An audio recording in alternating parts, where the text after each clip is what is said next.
primitive man was basically a nomad and a gatherer of food in form of seed, berries, leaves, edible roots, nuts, edible roots. nuts, and fruits by wild plant. He also hunted small animal for using stones tools. Primitive man suddenly observed that seed on falling upon the soil start genera- Germination. germination and grow into plant. That incident was the start of agriculture. When man understand the importance of water, he started to settled near water settled near water bodies like river, lakes, etc. हाँ ठीक है, पूरा paragraph यहाँ तक करो। That was कल short भी description of early humans, but in today world there is a big need of food for the people of whole countries. So it is required to produce food on a large scale. Let's understand how the goals achieved. आगे और read करो। Crops are the plants of the same kind that are grown and cultivated at one place on a large scale. Agriculture is the largest occupation in our country, and a majority of pollution is engaged engaged in it. We depend on plant for food, clothing, shelter, and many other things that we use in your everyday life. Our everyday life. ठीक है, तो lesson में क्या है, ये main title है इसका crop production. Crop production means होता है जो भी हम फसलों को पैदा करते हैं, कैसे करते हैं, क्या हमको उसमें परेशानियां आती हैं, क्या हमको उसमें ध्यान रखने वाली बातें होती हैं, हमारी फसल दूसरे की फसल से अच्छी हो, इसके लिए भी हम क्या करते हैं, पूरा कोशिश करते हैं। अधिक से अधिक हमको उससे फ़ायदा होगा तब हम क्या करेंगे, उस फसल से और भी आगे का काम बढ़ा सकते हैं उसमें। तो लिखा हुआ है primitive man was basically a nomad and a gathered of food in forms of seeds, berries, leaves, edible roots, nuts and fruits, wild plant. तो पहले का जो आदमी था, जो हमारे एंसेस्टर थे, वो प्रिमिटिव मैन कहलाते हैं, जो नहीं जानते थे खेती के बारे में। ठीक है, तो वो जो भी मिलता था, फल मिलता था, वो खा जाते थे, उसके बीज भी खा जाते थे, वेरीज, लीव्स, पत्तियां खा जाते थे, एडिबल रूट्स, उसकी जड़ों तक को भी खा जाते थे, पेड़ पौधों। नट्स में जैसे अखरोट हो गए, मूंगफलियां हो गई। फ्रूट्स कोई भी फल हो सकता है, why wild plants. He also hunted small animals for food for using stone tools. तो वो जानवरों का भी शिकार करके खा जाते थे, उनको पत्थरों से वो अपने औजार बनाते थे, स्टोन टूल्स, है ना। पत्थर को तोड़ फोड़ के आगे पीछे काट पीट के उसे पैना बना लेते थे, जिससे जानवर को मारने में आसानी हो। उससे वो पेड़ भी काटने का काम कर लिया करते होंगे। Primitive man suddenly observe the seed of falling upon the soil start germination and grow into plant. तो उन्होंने देखा कि एक जो हमने खा के मान के चलो फेंक दिया, आधा अमरूद खाया, थोड़ा सा भाग हमने फेंक दिया, तो उसके ऊपर उसने देखा कि मैंने यहाँ अमरूद का वो फेंका था, जो फल मैंने फेंका था, और 6, 7, 8 महीने बाद उसके ऊपर माटी आई, रेत में उसे पोर दिया, बारिश हुई, पानी आया, तो उसमें से वही पौधा बढ़ा और उस पौधे में से वही फल निकला। तो इतना उसका दिमाग था कि मैंने 1 साल पहले या 6 महीने पहले अमरूद खा के फेंका था, तो वहाँ से ये जो पेड़ निकला है, इससे यही फल निकला है। तो मतलब जो मैंने छोड़ा था उसका अंश, उसके जो अंदर छोटे छोटे बीज थे, वो ना हो, ये उसी से बना है, इसी से पैदा हुआ है। तो यही लिखा है प्रिमिटिव मैन सडनली ऑब्जर्व। उसे अचानक ये पता लगा, अचानक ये ज्ञात हुआ उसे कि seeds on falling upon the soil start germination grow into plant.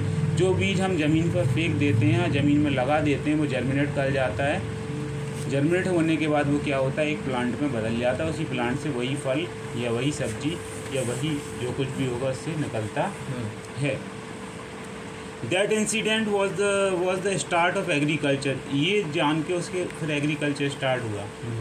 ठीक है, जब उसने देखा, एक बार देखा, फिर उसने कुछ खा के फेंका होगा, फिर कुछ महीने बाद वहाँ से भी वही प्लांट निकला, उससे वही, तो उसने देखा होगा, फिर अंदाज़ा लगाया होगा कि चलो एक एक दो फेंक रहे हैं, अब बड़ी सी ज़मीन में हम क्या करेंगे, इसके कई अंशों को हम क्या करेंगे, लाइन से फेंकेंगे या झुंड बना के ऐसे करके। तो फिर उसने उसके ऊपर मिट्टी डालना शुरू कर दी, पानी देना शुरू कर दिया, इससे वो जल्दी बढ़ने लगा। पहले इसने ये सब नहीं डालता था, वो पहले ये काम प्रकृति करती थी। जैसे उसने फेंक दिया, कुछ दिनों बाद इधर से उधर से उड़ती धूल आ गई, किसी की मिट्टी आ गई, फिर पानी आया उसमें, तो वो धीरे धीरे पनपता है।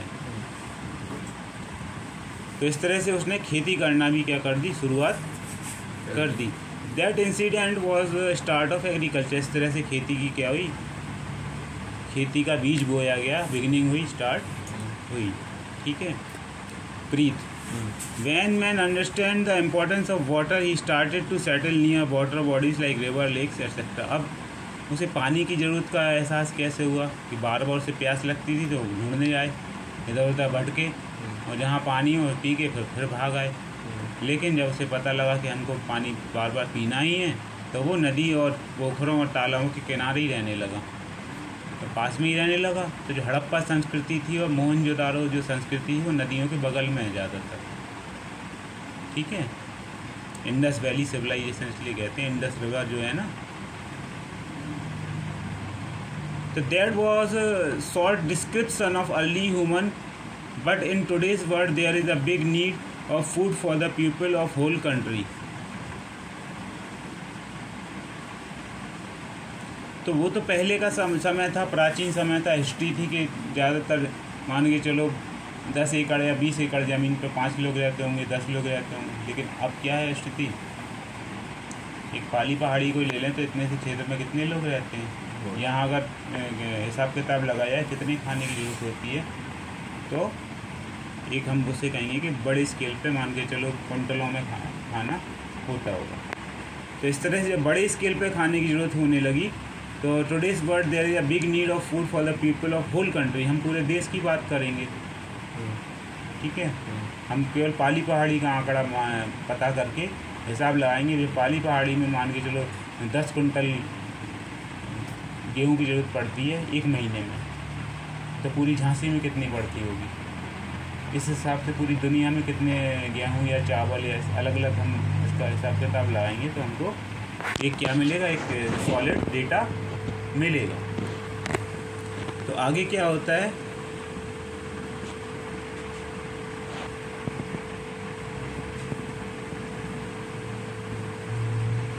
that was a short description of early human, but in today's world there is a big need of food for people of whole country, so it is required to produce food on a large scale. Let understand how the goal achieved. अब जब ज़्यादा मांग है तो उस हिसाब से उसको पैदा भी किया जाएगा, है ना। तो बड़े बड़े खेतों में वही चीज़ उगाई जाएगी ज़्यादा, जैसे जिसकी ज़रूरत होगी। मान के चलो पेपरमेंट की ज़रूरत रहती है जो हमारे माउथ फ्रेशनर में डलते हैं, तो वो यहाँ नहीं खाया जाता है ज़्यादा, लेकिन जहाँ खाया जाता है वहाँ पे कहीं ना कहीं से पैदा करके भेजा जाता होगा। ठीक है, तो वो पर्टिकुलर क्षेत्र में खेतों में पेपरमेंट ही उगाई जाती होगी। दूध की मांग बढ़ जाए, जैसे यहाँ से शादी हो गई, यहाँ जितने शादी के गार्डन हैं, एक दिन शादी हुई तो यहाँ जितने भी दूध वाले हैं सारे उनकी डिमांड क्या हो जाएगी, बढ़ जाएगी। तो वो कहाँ से अरेंज करेंगे, झांसी से या झांसी के बाहर से। जैसे अमूल के ट्रक होते हैं, वो आते हैं ट्रक भर भर के मिल के, इस तरह से वो क्या करते हैं, हम खाने की सप्लाई को कम या ज़्यादा मांग के अनुसार व्यवस्थित करते हैं। तो हमको इसमें पता लगाना है, let us understand how the goal achieve. तो चाहे वो फूड पैदा करने वाला हो या पैकेट वाला फूड है, उसको हम किस तरह से लार्ज स्केल, बड़े स्केल पर उसे कैसे मैनेज करते हैं, तो उसको समझते हैं। पहला है, crops are the plant of the same kind that are grown and cultivated at one place on a large scale. Crop जो है आधा प्लांट। क्रॉप फसल क्या होती है, एक प्रकार का प्लांट होता है। मान के चलो गेहूँ की बालियाँ हो गई, या चावल की धान हो गई, या मक्के के बड़े बड़े वो हो गए मक्के के पेड़। तो ये क्या होंगे, एक बड़े से खेत में एक हिसाब किताब लगा के, एक अनुमान लगा के क्या करेंगे, उसे रोपेंगे वहाँ पे। फिर उसको क्या करेंगे, हम कल्टीवेट करेंगे और उसे लार्ज स्केल पे 1 बीघा 2 बीघा जैसा हमको डिमांड के हिसाब से मिलाना होगा, उसी हिसाब से उस खेत पे वो लगाया जाएगा। मान के चलो 2 बीघा खेत है, उन्हें 2 बीघा पे गेहूँ लगा दिया। नहीं है उन्हें लगाना, उन्हें 1 बीघा पे गेहूँ लगा दिया, बाकी 1 बीघा पे उन्हें सब्जियाँ लगा दी। ठीक है, तो इस तरह से ज़मीन का क्या करते हैं, वो डिवाइड करके खेती को डिमांड के अनुसार कम ज़्यादा करते रहते हैं। यहाँ होता क्या है, जैसे हम गेहूँ या चावल उगाएंगे एक ही ज़मीन पर, तो वो कैसी हो जाती है, बेकार हो जाती है। तो उसके साथ हमको क्या करना पड़ता है, एक्सपेरिमेंट। फसलों को बदला जाता है, एक चक्र होता है, उसके हिसाब से वो तुमको किसान जो है उसमें ज़्यादा तुमको बता पाएगा। उसमें आ गई ये बात समझ में। Agriculture is the largest occupation in our country. अगर हमारे देश की बात करी जाए तो एग्रीकल्चर है वो 70% था अंग्रेज़ों के ज़माने से। मतलब 100 में से अगर 70 लोगों को उठा लिया जाए तो वो किसान ही थे, बाकी 30 कुछ अलग प्राइवेट काम करते थे, कोई नौकरी करते थे, कोई व्यापार करता था। तो इस तरह से 70% 70% हमारी एग्रीकल्चर थी पहले, लेकिन अब क्या हो चुकी है, वो कम हो चुकी है। 30% 40% ही बची है। तो हमारे देश में खेती कम हो गई है, कुछ कारण ज़मीन कम हो जाना भी है, जंगलों का कटना भी है, वहाँ पे घरों का बन जाना, व्यापार बन जाना, बड़े बड़े मॉल बन जाना। तो उससे क्या होता है, हमारी ज़मीन, वो खेती वाली ज़मीन क्या हो जाती है। अब रॉयल सिटी का एग्जाम्पल ले लो, ये पूरी ज़मीन पे खेती होती थी रॉयल सिटी की, तुम तो जानती होगी 10 साल पहले। अब यहाँ पूरा क्या हुआ, कंक्रीट का उन्होंने महल खड़ा कर दिया, तो खेती हो गई बंद। तो कहीं ना कहीं मांग कैंसिल हो गई होगी। अब वो उत्पादन कहाँ से आ रहा होगा, उसकी पूर्ति कहाँ हो रही होगी। इस तरह से कहीं ना कहीं से व्यवस्था लगाई जाती है।